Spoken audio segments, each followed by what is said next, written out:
నమస్తే. నిన్నటి వరకు సోషల్ మీడియా వరకే పరిమితమైన రిజర్వేషన్ల రద్దు అంశం ఏకంగా ఇప్పుడు రోడ్డు మీదకి వచ్చింది. ఏకంగా జంతర్ మంతర్ దగ్గర వేలాది మంది కూడా రిజర్వేషన్లను తీసేయాలి, యూజేసీలో కూడా రిజర్వేషన్ తీసేయాలంటూ కూడా పెద్ద ఎత్తున కూడా నిరసనలు చేపట్టడంతో మరొకసారి ఈ అంశానికి కూడా ప్రాధాన్యత కూడా వచ్చింది. వి హనుమంతరావు గారు అయితే కొంతకాలంగా ఈ అంశంపై మాట్లాడుతున్నారు. ఒకవైపు ఓబీసీకి సంబంధించిన కాలం ఇవ్వాలని మాట్లాడుతుంటే ఇలాంటి సమయంలో రిజర్వేషన్లు తీసేయాలి, సవరించాలి వస్తున్న డిమాండ్ వెనుక హనుమంతరావు గారు ఎట్లా చూస్తారో వారి మాటల్లో తెలుసుకుందాం. ఏం చెప్తారు? మీరేమో రిజర్వేషన్లు పెంచాలి, బీసీలకు ప్రాధాన్యత ఇవ్వాలని మీరు అంటుంటే రిజర్వేషన్లు రద్దు చేయాలని కూడా నిరసనలు వస్తున్నాయి. చూడండి, దీని వెనకాల పెద్ద కాన్స్పిరసీ జరుగుతున్నది. ఎప్పుడైతే రాహుల్ గాంధీ గారు కన్యాకుమారి నుంచి కశ్మీర్కు 4500 కిలోమీటర్లు నడిచిన తర్వాత ఆయనకు ఒక మంచి ఆలోచన, నిరుద్యోగులను కలిచాడు, రైతులను కలిచాడు, నిరుపేదలను కలిచాడు అన్నాడు. నేను కేవలం ఎస్సీ ఎస్టీలకే అన్యాయం జరుగుతుంది అనుకున్నా, కానీ వారికంటే ఎక్కువ ఓబీసీలకు అన్యాయం జరుగుతుంది, దేశ స్వాతంత్రం నుంచి ఇన్నేళ్ళు అయినా అన్నాడు. అని ఏమన్నాడు? We come to the power, will conduct caste wise census, జితినా హిస్సేదారీ ఉత్తి బాగిదా అంటే according to their population their get their share అన్నాడు. దానికి ఆ అనుగుణంగానే మా రాష్ట్రంలో రేవంత్ రెడ్డి గారు తప్పనిసరిగా ఆయన ఆలోచనను ఇంప్లిమెంట్ చేయాలని ఎలక్షన్ రాకముందే కామారెడ్డిలో నేను కూడా ఓబీసీ నాయకుడిగా సిద్ధరామయ్య సమక్షంలో 42% లోకల్ బాడీ అన్నాడు.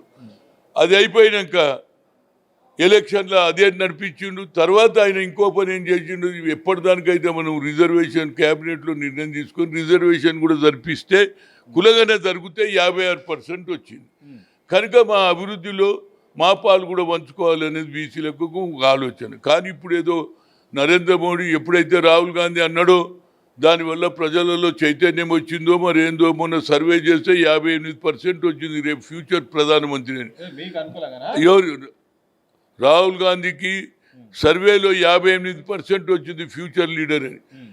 దానివల్లనా దేనివల్లనా ఇలా మొదలు జరిగినటువంటి సర్లో కూడా మా పేరు లేదండి. ఎస్సీ ఇంటి ఓనర్ అయితే వాళ్ళ కుటుంబ సభ్యులు, ఎస్టీ కుటుంబ సభ్యులు ఉంటే వాళ్ళ కుటుంబం అంతా ఇంటికి. ఇప్పుడు ఒక కొత్త మళ్ళా సర్వే చేస్తుంది ఆ కులగణలో మా పేరే లేదు. అరే ఇది ఎక్కడ పని బీసీ అని కాలం రాస్తే తప్పేమున్నదండి? మీరు రాస్తే రాసుకోండి, మీరు ఏం చెప్తారో చెప్పుకోండి, ఏం చెప్పాలో ఆన్లైన్లో. ఇది ఎక్కడ పంచాయతీ రా బాబు? అన్ని గ్రామాలలో కూడా చదువుకున్న వాళ్ళు ఉన్నారురా బాబు, పేదరికంలో వాళ్ళు ఉన్నారు, ఇవాళ దానిక బడి చూడని వాళ్ళు ఉన్నారు.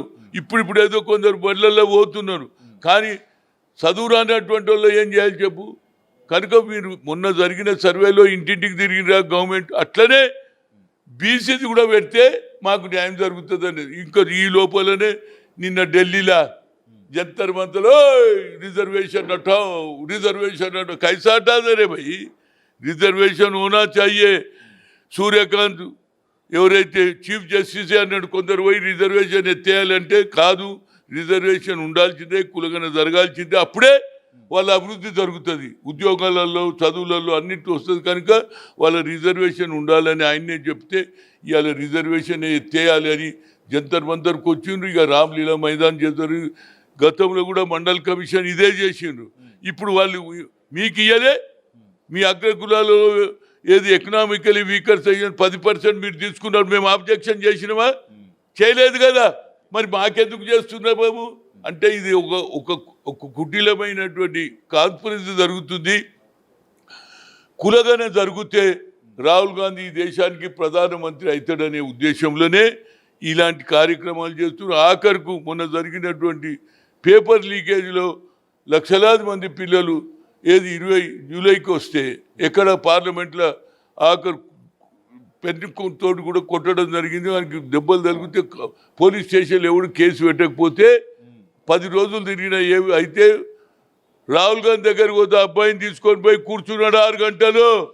That is the clarity of the Rahul Gandhi. ఎందుకంటే ఎక్కడ అన్యాయం జరుగుతుందో, ఇందిరాగాంధీ మనమడు కనుక బడుగు మొదలైన వర్గాలకు ఎక్కడ అన్యాయం జరుగుతుందో అక్కడ ఉంటాడు కాబట్టి అది సాధించిండు. అదేవిధంగా రాహుల్ గాంధీ ఏదైతే కన్యాకుమారి అన్నాడో ఆ రిజర్వేషన్ తప్పనిసరిగా కులగానే జరగాలి, మా కాలంలో పేరు రావాలి, అప్పటి వరకు మా పోరాటం కొనసాగుతాం.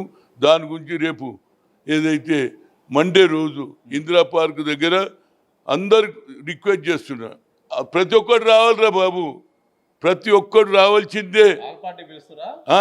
ఆల్ పార్టీ ఆల్ బీసీ అందరినీ రమ్మంటున్నా, ఎంతమంది బీసీ సంఘాలు రండి, ఫ్యూచర్ ప్రోగ్రామ్ ఏం చేద్దామని చూస్తున్నాం. ఎందుకంటే మనం కొట్లాడకపోతే ఏం రాదు.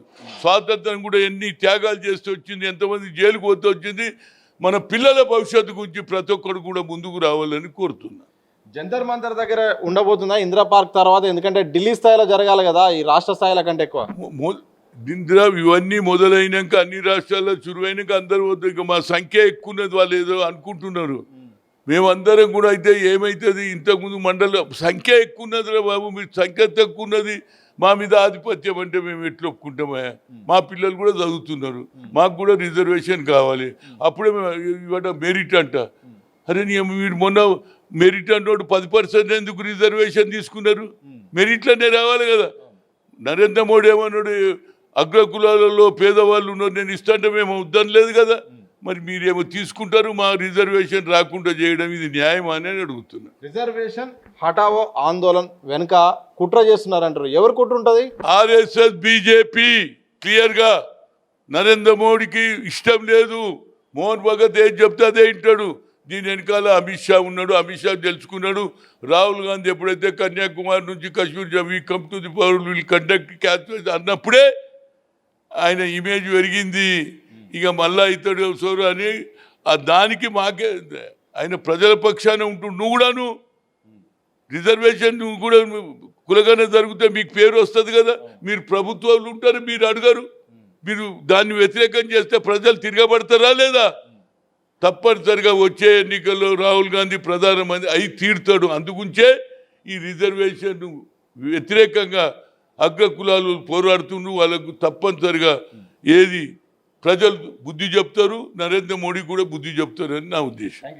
ఇది మొత్తంగా రిజర్వేషన్లు రద్దు కావాలని చాలా మంది అయితే మాత్రం ఇటు బీజేపీ అలాగే ఆర్ఎస్ఎస్ కుట్ర చేసే ప్రయత్నం చేసినాయి. మరోవైపు కులగణన అంశాన్ని దేశవ్యాప్తంగా తీసుకొచ్చిన కారణంగా కాంగ్రెస్ పార్టీ భవిష్యత్తులో అధికారంలోకి వస్తున్న కారణంతోనే ఈరోజు అయితే మాత్రం కేంద్రం కుట్రలు చేసే ప్రయత్నం చేస్తుంది. ఎన్ని ప్రయత్నాలు చేసినా కాంగ్రెస్ పార్టీ అధికారంలోకి వస్తుంది. అలాగే రిజర్వేషన్లు కూడా ఎవరు ఎత్తివేయలేరు. తప్పకుండా సోమవారం రోజు అయితే మాత్రం ఇందిరా పార్క్ దగ్గర అయితే మాత్రం భారీ స్థాయిలో ధర్నాన్ని చేపడుతున్నారు. ఇటు బీసీ సంఘాలు, ప్రజలు, రాజకీయ నాయకులు, అన్ని పార్టీల వాళ్ళు కూడా కలిసి వచ్చి ఒక్కతాటిపై నిలబడి ఇలాంటి కుట్రలను ఆపాల్సిన అవసరం ఎంతైనా ఉందని కూడా ప్రభుత్వ సలహాదారు, కాంగ్రెస్ పార్టీ సీనియర్ నాయకులు విహెచ్ గారు చెప్పిన సందర్భం కనిపిస్తుంది. కెమెరా పర్సన్ వంశీతో సతీష్, దిశ టీవీ, హైదరాబాద్.